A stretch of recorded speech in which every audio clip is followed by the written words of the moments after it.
निष्पक्ष निर्भीक जन क्रांति का पक्षधर एक सैलाब, बिना डरे जनता के हक की आवाज मेट्रो टुडे लाइव पर फॉलो एवं सब्सक्राइब करें। हम हैं आपकी असली आवाज, मेट्रो टुडे लाइव। नमस्कार, मैं हूं सुशील शंकर विग और आप मेरे साथ देख रहे हैं आपका अपना चैनल मेट्रो टुडे लाइव।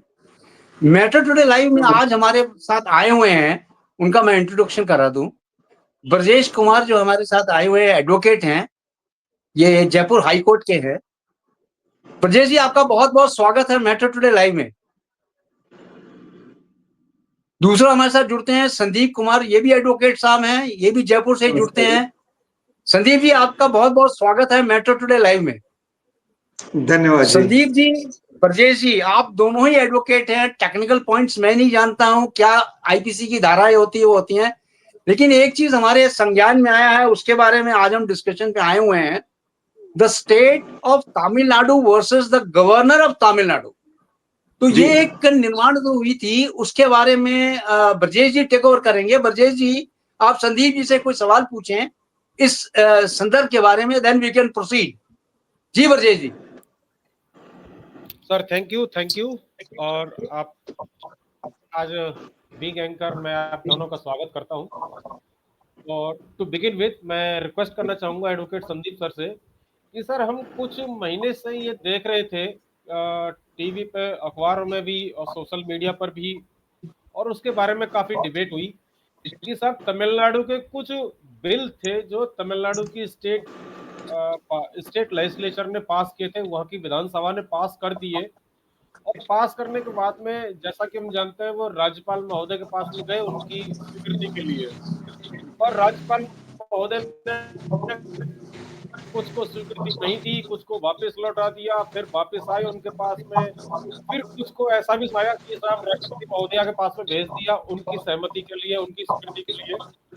और ये लेकिन बात बन नहीं पाई, जैसा कि हमने देखा है पिछले कई महीनों से, और ये बात बन नहीं पाई। तो जो तमिलनाडु की सरकार थी, मतलब जो स्टालिन साहब के नेतृत्व में जो सरकार चल रही है, उसने क्या किया कि साहब जो है वो मामला लेके चले गए वो सुप्रीम कोर्ट में, और डायरेक्ट उन्होंने गवर्नर साहब को, राज्यपाल साहब को ही पार्टी बना दिया उसमें कि साहब सरकार एक तरफ हो रही है, राज्यपाल साहब एक तरफ हो रहे हैं, और ये हमारी बात को नहीं सुन रहे। हम कुछ जनता के हित के लिए कुछ कानून लाना चाहते हैं और उसको ये पास नहीं कर रहे, और जब पास नहीं कर रहे तो फिर हम उसको लागू कैसे करें। जनता के हित के कुछ कानून है, और हम साहब जो चुने हुए प्रतिनिधि हैं, राज्यपाल साहब तो एक अपॉइंटेड है।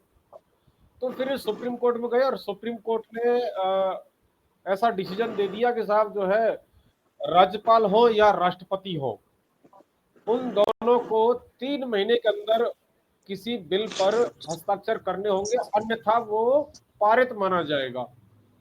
अब मैं इस पर संदीप सर आपसे एक बात ये पूछना चाहता हूं कि क्या सुप्रीम कोर्ट के पास में ये पावर है कि वो राज्यपाल और राष्ट्रपति को आदेश दे सके एक सामान्य व्यक्ति के रूप में, या एक एग्जीक्यूटिव के कैपेसिटी में? जी देखिए, जो इसमें हम प्रकरण में कुछ 10 बिल थे जिनको राज्यपाल के समक्ष प्रस्तुत किया गया कि इनको राज्यपाल अपनी संस्तुति दे दें तो वो बिल कानून में परिवर्तित हो जाएं। अब राज्यपाल के पास जो शक्तियां हैं वो आर्टिकल 200 के अंतर्गत आती हैं, और मैं 200 को पढ़ के थोड़ा सा सुनाता हूं। तो when a bill has been passed by the legislative assembly of a state, or in case of state having a legislative council, has been passed by both houses of legislature of the state, जहां पर विधान परिषद में जहां पर 2 अंग हैं, तो अगर दोनों से वो पास होता है, जैसे राजस्थान में तो एक ही है, उत्तर प्रदेश में 2 है, तो it shall be presented to the governor, and governor shall declare either that he assents to the bill or that he withholds assent therefrom, or that he reserves the bill for the consideration by the president। बड़ा स्पष्ट लिखा हुआ है इसमें, कहीं कोई संदेह वाली भाषा नहीं है, कोई लंबा चौड़ा पैराग्राफ नहीं है। लिखा है या तो वो अपनी असेंट दे देंगे अपनी संस्तुति, या फिर वो विथहोल्ड करेंगे असेंट को। कब तक कोई इसमें सीमा नहीं लिखी है, उसका कारण है वो मैं अभी उसी पर चर्चा करूंगा। Therefrom, or that he reserves the bill for the consideration। क्यों कंसिडरेशन के लिए प्रेसिडेंट को भेजना जब मैटर राज्य का है, इस बात को ये जनता नहीं समझती। बस। लेकिन जी। आम आदमी नहीं समझता क्यों भेजना है प्रेसिडेंट को। तो यहाँ पर जो लोगों की विचारधारा जनता की बनती है वो बनती है पार्टी के अनुसार, कि अगर वो विपक्ष के समर्थन में है, नहीं साहब बिल्कुल सही है ऑर्डर, अगर वो सत्ताधारी के पक्ष में है केंद्र सरकार के, साहब बड़ा गलत है। लेकिन कानून क्या कहता है वो तो पढ़ना चाहिए। तो provided that the governor may as soon as possible, यहां भी सीमा नहीं दी गई, after the presentation of the bill to him of the bill for assent, return the bill if it is not a money bill तो पास करना ही पड़ेगा, together with a message requesting that the house or houses will reconsider the bill, वापस भेज दें उनको कि आप इनको क्यों कंसीडर करिए। इस पे भी हम चर्चा करेंगे कि रिकंसिडर के लिए गवर्नर कहेंगे क्यों, or houses will be considered or any specified provisions thereof, and in particular will consider the desirability of introducing any such amendment। ये भी important part आ गया कि डिजायरेबिलिटी क्या है बिल की और इसकी अमेंडमेंट की। He may recommend in his message and when a bill is so returned the house और हाउसेस शैल रिकंसीडर, हाउसेस को दोनों विधान की सभा में दोनों सदनों को यहाँ पारित करना पड़ेगा दोबारा से, अगर वो कुछ अमेंडमेंट या सुझाव भेजते हैं। वो क्यों भेजेंगे इस पर भी बात करते हैं हम लोग। प्रोवाइडेड फर्दर, मैंने एक बीच में पंक्ति छोड़ी है, if the bill is passed again by the house और हाउसेस विद और without amendment and presented to the governor for assent, the governor shall not withhold assent therefrom, लेकिन इसमें प्रोविसो है, वो कोलन लगा के कहता है कि provided further the governor shall not assent, वो नहीं देंगे संस्तुति, but shall reserve for the consideration of the president, वो प्रेसिडेंट के पास रख लेंगे, भेजने के लिए उसको रिजर्व करेंगे, any bill which in the opinion of the governor would if it become law so derogate from the powers of the high court, जो हाई कोर्ट की शक्तियों के ही विरुद्ध जा रहा हो, तो ऐसे में गवर्नर कैसे संस्तुति दे देंगे। अब यहाँ पर हम पहले बाद में बात करते हैं सुप्रीम कोर्ट की शक्तियों की, नहीं तो आप उलझ जाएंगे। पहले हम बात कर लें कि गवर्नर ऐसा करेंगे ही क्यों। सबसे बड़ी बात है कि अगर आप एक अधिवक्ता की तरह सोचते हैं और आप जानते हैं कि आपके पास कई पक्षकार आएंगे, वो इस बात को लेकर कि ये बिल पास हो गया, इसमें ये प्रावधान सही नहीं है, और दूसरे पक्षकार उसका समर्थन करेंगे, बनाम सरकार केस आ जाएगा। अगर कोई ऐसे बिल हैं और ऐसा विषय है जिसके ऊपर केंद्र सरकार भी बिल लाने वाली है, जैसे कि कोई धर्मांतरण विरोधी कानून हो या वक्फ मामला हो, और ये नीचे जो है स्टेट्स गवर्नमेंट अपनी तरफ से ऐसे कोई बिल पारित करना चाहती है, तो इसमें हो जाएगा शक्तियों में टकराव और कानून के प्रावधानों में टकराव। तो जैसे ही गवर्नर को पता चलेगा कि ये केंद्र सरकार अभी कोई कानून बना रही है या कोई पहले से कानून है, और उससे राज्य में बड़ी ही कानून की लॉ एंड ऑर्डर की सिचुएशन खड़ी होने वाली है, हो सकता है उसमें सैकड़ों पिटीशंस होनी हो, क्योंकि गवर्नर का मतलब अकेले गवर्नर नहीं होता। हम लोग को पहले समझ लेना चाहिए ये मोनार्की नहीं है, गवर्नर का मतलब है उसका पूरा लॉ ऑफिस, जहां पर विद्वान अधिवक्ता उनके साथ बैठे हैं, वो सलाह देंगे गवर्नर को कि इसमें महामहिम यहाँ पर इन बिल से दो राज्य सरकार और केंद्र सरकार में टकराव होगा। हो सकता है वो किसी पानी के ऊपर हो, नदियों के बीच के जल, जो जल है नदियों का उसके बंटवारे पर हो, तो दो राज्यों के बीच में टकराव हो जाए। अगर दो राज्यों के अधिकारों में टकराव होगा तो वो हाईकोर्ट की शक्तियों के बाहर हो जाएगा कि वो दूसरे राज्य के पानी को कैसे नियंत्रित करे। तो इसीलिए लिखा है कि derogation of powers of the high court. तो अगर उसको लगता है कि ऐसी विषम स्थिति पैदा होने वाली है तो वो होल्ड कर लेगा उन बिल्स को, जब तक कि केंद्र सरकार वैसे ही किसी कानून पर और दूसरे राज्य सरकारों से बात करके उसका समाधान न निकाल ले। और अगर उसको लगता है नहीं कुछ ज्यादा ही विकट स्थिति उत्पन्न हो सकती है तो वो राष्ट्रपति के पास भेजेंगे असेंट के लिए। लेकिन समय सीमा इसलिए नहीं है कि हो सकता है केंद्र सरकार बीच में बदल जाए, हो सकता है केंद्र सरकार जो है नए चुनाव आ जाए, क्योंकि ऐसी बहुत सारी राजनीतिक परिस्थितियां आती, हो सकता है सरकार ही राज्य सरकार ही गिर रही हो बीच में, उसका ही बहुमत खत्म होने की पड़ी हो स्थिति, तो आप गवर्नर को कैसे मजबूर कर देंगे कि नहीं 3 महीने में करो, और 3 महीने में करते ही मान लीजिए राज्य सरकार गिर गई तो फिर क्या गवर्नर को सोचना चाहिए था, उन्होंने पहले क्यों नहीं किया, उनके पास भी तो अपना बहुत बड़ा लॉ डिपार्टमेंट था, क्या उनके विद्वान सोच नहीं सकते थे ऐसा। तो इतनी सब विषम स्थितियों को देखते हुए ही उस समय पार्लियामेंट ने या जो असेंबली थी जिसने पूरा संविधान बनाया, उन सब परिस्थितियों को पहले ही सोच लिया था। वो दूरदर्शी थे, जानते थे कि इन सब बातों के कंटेम्पलेशन के बाद ही कानून बनाया जाना चाहिए। तो संविधान में कहीं भी कोई लकुना नहीं है, कोई वीकनेस नहीं है, वीकनेस है तो उसके इंटरप्रिटेशन में है। हम उसको जल्दबाजी में देखेंगे तो इस तरह टकराव होगा ही होगा। अब बात आती है कि अगर गवर्नर पास करते ही नहीं है और वो देखते जा रहे हैं कि राजनीतिक परिस्थितियां परिवर्तित होती जा रही हैं, जैसे कि मान लीजिए इन बिल्स के समय अचानक जो है युद्ध की स्थिति हो गई, कुछ टकराव की स्थिति हो गई, तो उस समय केंद्र जो है अति महत्वपूर्ण विषयों को देखेगा, राष्ट्रपति भी उस पर केंद्रित करेंगे अपने आप को। राज्य सरकार हो सकता है वो राज्य जो है बॉर्डर पर आता हो, तो सारा सारा जो है उस समय पूरा केंद्र अपना जो हम जिस पर केंद्रित कर रहे हैं अपने दिमाग को, वो ही परिवर्तित हो जाए। तो ये देखा जाएगा कि उस समय परिस्थितियां और कौन से प्रकरण अधिक महत्वपूर्ण है। तो गवर्नर के पास असीम शक्ति है, उसकी शक्ति पर कोई भी नियंत्रण नहीं कर सकता। वो सुप्रीम सॉवरेन बॉडी है स्टेट में, उस सुप्रीम सॉवरेन अथॉरिटी को चैलेंज नहीं किया जा सकता संविधान के अनुसार, क्योंकि वो उसका जो स्कोप है देखने का, वो दृष्टि बहुत विशाल है। अब हम बात आते हैं सुप्रीम कोर्ट पर। सुप्रीम कोर्ट किन प्रकरणों में इन पर निर्णय दे सकते हैं, उसके लिए हमें देखना चाहिए आर्टिकल 131 ओरिजिनल ज्यूरिसडिक्शन, क्योंकि ये प्रकरण सीधे सीधे जो है सुप्रीम कोर्ट में उठाया गया। ये डिस्ट्रिक्ट कोर्ट में उठ नहीं सकता था बनाम राज्यपाल, ये हाई कोर्ट में भी नहीं उठा, तो कहां गया ओरिजिनल ज्यूरिसडिक्शन, जहां पे पहली बार सुनवाई सीधे सुप्रीम कोर्ट में हो सकती है। वो कहते हैं subject to the provisions of this constitution the Supreme Court shall to the exclusion of any other court have original jurisdiction in any dispute, कौन से between government of India and one or more states, जहां राज्य सरकार बनाम केंद्र सरकार हो रही हो स्थिति, वो प्रकरण सुप्रीम कोर्ट सुनेगा, क्योंकि हाई कोर्ट कैसे सुनेंगे, उनमें तो आपस में टकराव हो जाएगा। Between the government of India and any state or states on one side and one or more states on the other, कुछ राज्य सरकारें केंद्र के साथ हैं और कुछ केंद्र राज्य सरकारें केंद्र के विरोध में, ये वाले प्रकरण भी सुप्रीम कोर्ट ही सुनेगा, उनका प्राइमरी ज्यूरिसडिक्शन है, ओरिजिनल ज्यूरिसडिक्शन नहीं है। तीसरा, बिटवीन टू और मोर स्टेट्स, बस ऐसा कोई प्रकरण नहीं लिखा हुआ कि राज्य सरकार बनाम राज्यपाल वाले का ओरिजिनल ज्यूरिसडिक्शन आता हो, क्योंकि तीन ही बिंदु थे जो मैंने आपको पढ़ के सुना दिए। इफ एंड एनी, एंड आगे लिखा है if and in so far as the dispute involves any question whether of law or fact on which the existence or extent of a legal right depends. इसमें legal right की कहां बात आती थी, यहां पर तो एक राज्य सरकार की मंशा की बात आती थी। अगर राज्य सरकार गवर्नर से टकरावी लेगी, जिसको उससे संस्तुति लेनी है, जिसको उससे अनुमति बिल पारित कराने की लेनी है, तो फिर कैसे कुछ कार्य चलेगा, आगे तो कोई प्रक्रिया हो ही नहीं सकती। तो सुप्रीम कोर्ट का मेरी अपनी सोच और राय के अनुसार और मेरा जो इस कानून की समझ है, सुप्रीम कोर्ट के पास इसका ओरिजिनल ज्यूरिसडिक्शन तो नहीं दिखाई देता जो संविधान में।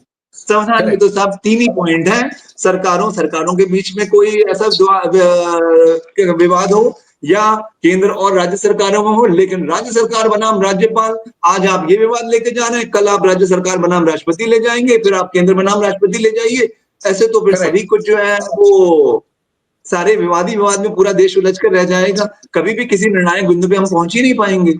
तो सुप्रीम कोर्ट का जहां तक 131 की बात आती है, मेरे इस विवेचना में ओरिजिनल ज्यूरिसडिक्शन की परिधि में नहीं आता। अब हम इसके आगे आप कुछ थोड़ा सा विस्तार दें प्रश्न को, तो मैं आगे बढ़ूं। जी संदीप जी, मेरा एक प्रश्न है आपसे, क्या राज्यपाल और राष्ट्रपति द्वारा क्रमशः आईपीएस 200 और 201 के तहत लिए गए जो फैसले हैं उस पर अदालतों पर लागू होने के प्रस्तुत सुनवाई कर सकती है क्या? माननीय सुप्रीम कोर्ट उनके ऊपर सुनवाई कर सकती है कि नहीं, यही आपका प्रश्न है। लेकिन जो वो बात आते हैं, जो राज्यपाल या राष्ट्रपति ऐसे कोई निर्णय लेते हैं, तो उसमें संसद ही, अगर राष्ट्रपति ने ऐसा कोई निर्णय ले लिया जो अनकॉन्स्टिट्यूशनल निर्णय है, अगर वो अनकॉन्स्टिट्यूशनल है, तो संसद ही उसमें राष्ट्रपति के ऐसे कंडक्ट के प्रति जो अनकॉन्स्टिट्यूशनल कंडक्ट हो उसका, उसमें संसद उसके विरुद्ध जो है महाभियोग चला सकती है। सुप्रीम कोर्ट के ओरिजिनल ज्यूरिसडिक्शन में तो सर ये नहीं आता, कहीं भी नहीं आता। तो सुशील जी, मैंने जो इसमें स्थिति स्पष्ट की है, मुझे नहीं लगता कि इसके बाहर भी कोई शक्तियां दी गई हैं, क्योंकि ये तो सबको सर्व ज्ञात है। लॉ कॉलेजेस में भी जब कॉन्स्टिट्यूशन पढ़ाया जाता है, आईएएस भी तैयारी करते हैं, वो भी कॉन्स्टिट्यूशन पढ़ते हैं। इतना तो सब प्रकट है, ये सब बिल्कुल स्वच्छ रूप से प्रकट है कि अगर राष्ट्रपति महोदय संविधान के विरोध में, मतलब कंट्रावेंशन में कुछ ऐसा आदेश पारित करते हैं या ऐसे कोई नियम लागू करने की प्रयास करते हैं, तो संसद उनके ऊपर महाभियोग चला सकती है। राष्ट्रपति जो माननीय सुप्रीम कोर्ट उस सुप्रीम सॉवरेन अथॉरिटी के विरुद्ध कार्य करे या कोई ऐसा आदेश पारित करे, ऐसी संविधान में तो व्याख्या नहीं दिखाई देती। ठीक, ब्रजेश जी, जी, ब्रजेश जी। जी, आपसे मैं सीधा सवाल ये पूछना चाहता हूँ, क्या ऐसे निर्णय और भी आए हैं क्या? ऐसे प्रश्न और भी चल रहे हैं क्या कहीं? देखिए सर, जैसे अभी जस्ट संदीप साहब ने अभी बताया था कि जी, आर्टिकल 200, आर्टिकल 200, आर्टिकल 200, 201 201, और आर्टिकल 201 131, प्रेसिडेंट पर है। 200, 201 और 131 200 और 201। ये राष्ट्रपति 200 और 201 ये राष्ट्रपति और हाँ, राज्यपाल से संबंधित है। राज्यपाल के हो गए और जी, जी, जी, क्रमशः। ये इसी के बारे में। में 131 में इन्होंने बहुत ही सरल शब्दों में बताया कि 3 ही परिस्थितियां होती हैं जहां सुप्रीम कोर्ट सुन सकता है। ओरिजिनल जुरिसडिक्शन के अंतर्गत। एक एक ओरिजिनल, अच्छा मैं एक आम भाषा में बताता हूँ। ओरिजिनल जुरिसडिक्शन का मतलब होता है कि बाकी और कोई नीचे वाले कोर्ट, हाई कोर्ट या जिला कोर्ट का उसमें कोई कुछ नहीं। मतलब नहीं बनता। वो प्रसंज्ञान केवल नहीं और ले केवल सकते, उनके न्यायाधिकार में नहीं आता। जी, ये 3 प्रकार के मुद्दे ऐसे हैं जिनमें केवल और केवल सुप्रीम कोर्ट ही सुन सकता है, बाकी और किसी के पास पावर नहीं है। तो ये 3 जी मुद्दे जो बताए आदरणीय संदीप जी ने जो बताए, ये 3 मुद्दे कि 2 राज्यों के बीच हो या मुद्दा, या राज्य या केंद्र के बीच में हो, या एक राज्य और कुछ केंद्र एक राज्यों तरफ हो और और कुछ कुछ केंद्र, हाँ। राज्य एक, केवल राज्य और केंद्र, राज्य और राज्य इनके बीच का ही मुद्दा जी सुन जी सकता है।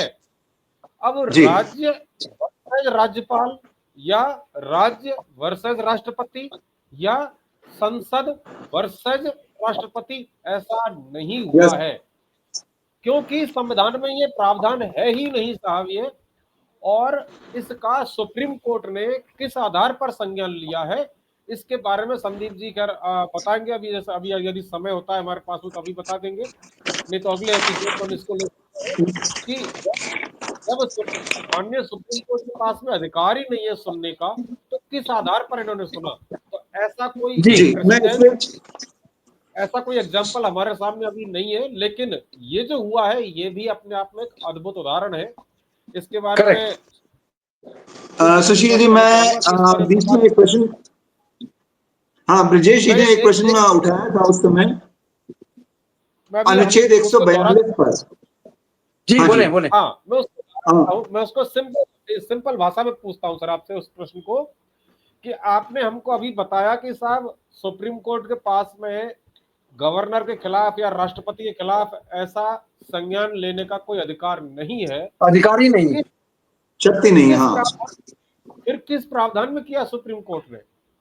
हाँ जी। अब अब प्लीज संदीप जी। इसीलिए राष्ट्रपति, महामहिम राष्ट्रपति ने वो 14 प्रश्न सुप्रीम कोर्ट के समक्ष रखे हैं कि उनका उत्तर दिया जाए, और वो अनुच्छेद 143 की अपनी राष्ट्रपति ने शक्तियां, वो राष्ट्रपति के अधिकार में नहीं आता, वो शक्ति के अंतर्गत आता है कि राष्ट्रपति अपनी शक्ति का प्रयोग करते हुए सुप्रीम कोर्ट से राय जान रहे हैं। क्योंकि अब ये कानूनी टकराव की स्थिति उत्पन्न हो गई है कि कैसे आगे सरकारें चलेंगी। अगर हर प्रकरण को सुप्रीम कोर्ट में ही रखा जाएगा तो वैसे ही करोड़ों मुकदमे लंबित पड़े हैं, और इसमें समय की भी हानि होती है, और साथ ही साथ विवाद भी जो करेक्ट। है वो राष्ट्रीय स्तर का बिल्कुल नहीं रह सही कहा। जाता, पूरे विश्व में ये सही बात हो कहा। जाती है कि यहाँ राज्य सरकारों और सुप्रीम कोर्ट में टकराव चल रहा है, सरकारों के बीच में छवि भी हमारी धूमिल होती है उससे बहुत बड़ी। बिल्कुल तो सही कहा आपने, सही न्यायपालिका, कहा। जी, और न्यायपालिका 142 के अंतर्गत, कई आदेशों में आता है 142 के अंतर्गत शक्ति का प्रयोग करते हुए उन्होंने किया। तो हम जरा 142 पर भी अपनी दृष्टिपात करें कि है क्या ना 142। वो कहता है जी, जी। Enforcement of decrees and orders of Supreme Court and orders as to discovery. दो बातें हैं इसमें, एक तो डिक्री और ऑर्डर के एनफोर्समेंट होगा कैसे, ये इसका शीर्षक ही है। अब एक मजेदार बात आपको बताते हैं, जो ये तमिलनाडु सरकार बनाम राज्यपाल का जो प्रकरण पहुंचा माननीय केस है। सुप्रीम कोर्ट के समक्ष, जबकि वो न्यायाधिकार के सुप्रीम कॉन्स्टिट्यूशन के हिसाब से बाहर आता है, फिर भी पूरे आदेश में आज आप डिजिटली स्कैन करिए तो टोटल आर्टिकल 142 9 बार मेंशन किया गया है, और उस 9 बार में से मैं देख के ही बता रहा हूं 426 नंबर पैराग्राफ में, और वो है पेज नंबर ऑर्डर का 383। तो कोई देखना चाहे पीडीएफ अवेलेबल है नेट पर, डाउनलोड करके इस पर पढ़ सकते हैं। इसमें लिखा है आर्टिकल 142 ऑफ द कॉन्स्टिट्यूशन, एक बार परिभाषा दी गई है सिर्फ, वो है of the constitution empowers this court in the exercise of its jurisdiction. Exercise of jurisdiction, और ज्यूरिसडिक्शन कहां से आ रहा है? 131 से, तो उसके बाहर तो जा ही नहीं सकते थे। तो पास सच डिक्री और make such order as is necessary for doing complete justice in any cause or matter pending before it. अभी रुकिए, सुप्रीम कोर्ट के आदेश में 426 नंबर पैरा में फुल स्टॉप लग गया, लेकिन जरा हम उसको भी तो देखिए कॉन्स्टिट्यूशन में क्या लिखा है। वो लिखा है the Supreme Court in exercise of its jurisdiction may pass such decree or make such order as is necessary for complete doing justice in any cause or matter pending before it. ये खत्म नहीं हुआ, इसके आगे comma है, जबकि आदेश में ये यही खत्म हो जाता है। And any decree so passed or so made shall be enforceable throughout the territory of India. अभी भी खत्म नहीं हुआ। ये है टोटल जजमेंट 415 पेज का।